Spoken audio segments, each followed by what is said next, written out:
Buenas tardes a todos y bienvenidos a una exposición donde hablaremos acerca de uno de los periodos más importantes de la historia de Roma. Hablaremos de la República y del Principado. Nuestro equipo está conformado por Azul Moreno, Marián Palma y su servidor Samuel Hernández. Lo que inició con la intención de restablecer la República provocó que numerosos hombres de grandes ambiciones intentaran hacerse con el lugar del César y dominar Roma. Y el propio Julio César nombró un sucesor que fue quien lo logró. Y el primer imperio romano nace en el 27 a.C.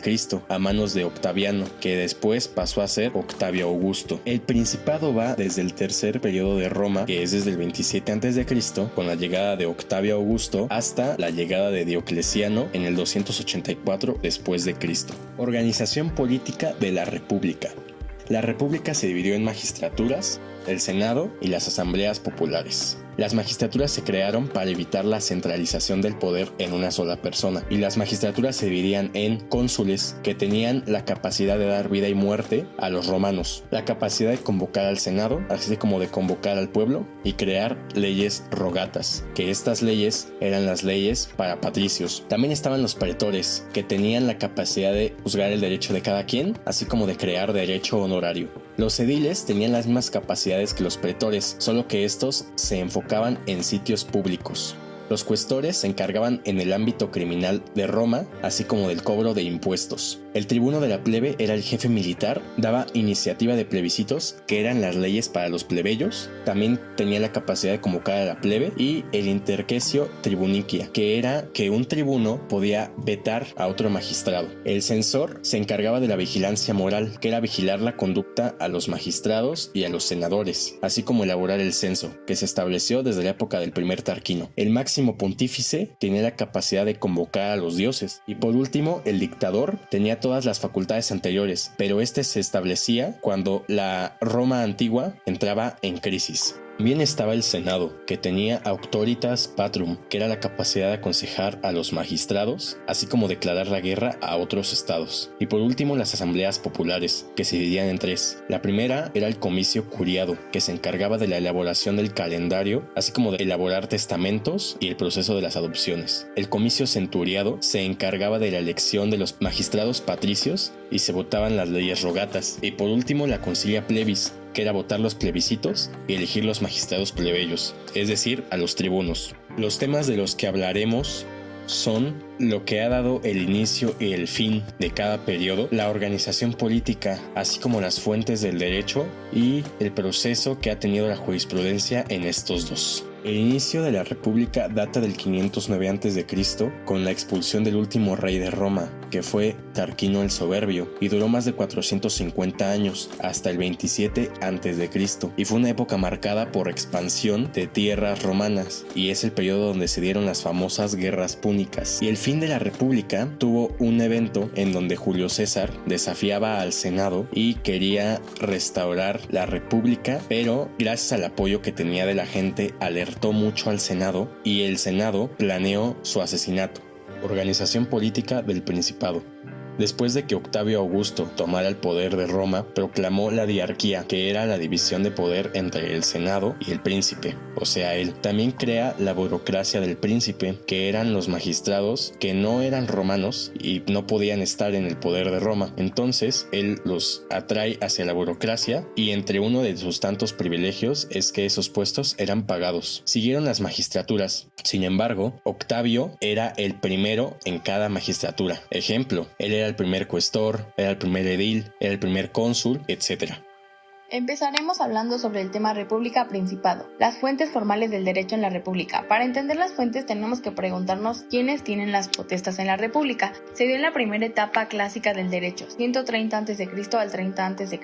Las primeras fuentes formales son las leyes rogatas, que eran surgidas de la colaboración entre los magistrados y los comicios por centuriados y el Senado. Estas leyes eran aplicables a los patricios. La segunda fuente formal son los plebiscitos, y estos eran propuestos a la instancia de los tribunos y magistrados y votados en la asamblea de la plebe. Con esto se dio la ley Lex Hortensia, y esta ley es muy importante porque dio fin a la lucha patricio-plebeya. La tercera fuente formal es el ius honorarium, que es el derecho honorario, y este solo lo podían invocar los peregrinos. El edicto de los magistrados. Este edicto contenía el programa de jurisdicción y conjunto de acciones que el magistrado concedería y que estarían vigentes durante el año de sus funciones. Fue común que sus textos se escribieran en tablas blanqueadas de madera. Estos los romanos y peregrinos lo podían invocar y eran anuales, y ahí se colocaba el derecho nuevo, es decir, el derecho honorario. Así, al término de cada magistratura, el edicto entrante podía anular o conservar lo que estaba escrito, con las modificaciones que sus consejeros o jurisprudentes le sugerían.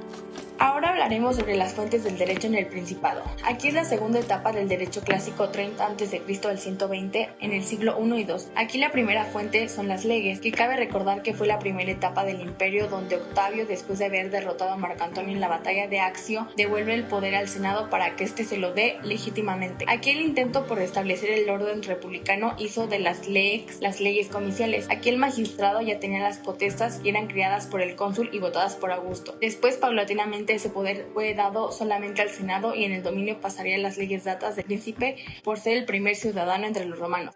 La segunda fuente son los senadoconsultos. Aquí eran constitutivos de ius civile y no únicamente auctoritas patrum como siempre había sido. Después la otra fuente, la tercera, es la jurisprudencia. Aquí la jurisprudencia en el Principado se convierte en potestas y el proceso comienza con la agrupación de los jurisprudentes laicos en dos escuelas, los sabinianos y proculeyanos. Aquí después la gente se inclinaba por la escuela que apoyaba por el príncipe. Como penúltimo paso, la que apoyaba al príncipe era obligatoria para terminar con la centralización de la jurisprudencia.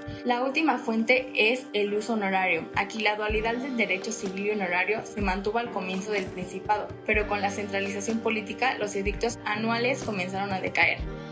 Para entender la jurisprudencia en el Principado, debemos entender quiénes son los jurisprudentes, las características de la jurisprudencia como fuente formal del derecho, y la centralización de la jurisprudencia. Los jurisprudentes del Principado era el Senado Consulto y las escuelas clásicas de la jurisprudencia, las cuales se dividen en sabiniana y preculeyana. Estas escuelas eran tendencias y resolvían actos jurídicos, por ejemplo, el matrimonio. En un principio, el Principado tenía dos potestas. El Senado Consulto, en tiempos anteriores, era una simple auctoritas patrum, pero en el Principado se volvió potestas, es decir, se vuelve una fuente formal del derecho. Ahora no solo aconseja, sino que también gobierna. En el transcurso del tiempo, el Senado Consulto pierde su autoridad debido al príncipe y a su auctoritas príncipe. El Senado llegó al punto que hacía lo que el príncipe quería, debido a ese poder del príncipe. El proceso de centralización de la jurisprudencia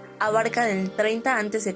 al 230. En un principio, el príncipe no intervenía para nada en la jurisprudencia, pero tiempo después surgió la iuris puniendi, es decir, el príncipe comienza a intervenir con las decisiones de las escuelas y muchas veces aceptan los consejos del príncipe como el correcto. Sin embargo, en los tiempos del emperador Adriano nace la ius publicum respondendi, la cual nos dice que solo las opiniones de las escuelas respaldadas por el príncipe son válidas, y poco tiempo después los últimos jurisprudentes clásicos se incorporaron a la burocracia del príncipe. Ahora trabajaban para él. Esos jurisprudentes eran Papiniano, Paulo, Vipiano y Herenio. La jurisprudencia del Principado era una centralización, era una burocracia, ya que los jurisprudentes trabajaban para el emperador y centró las bases de la vulgarización de la jurisprudencia, es decir, empezó a justificar aquellos actos del imperio.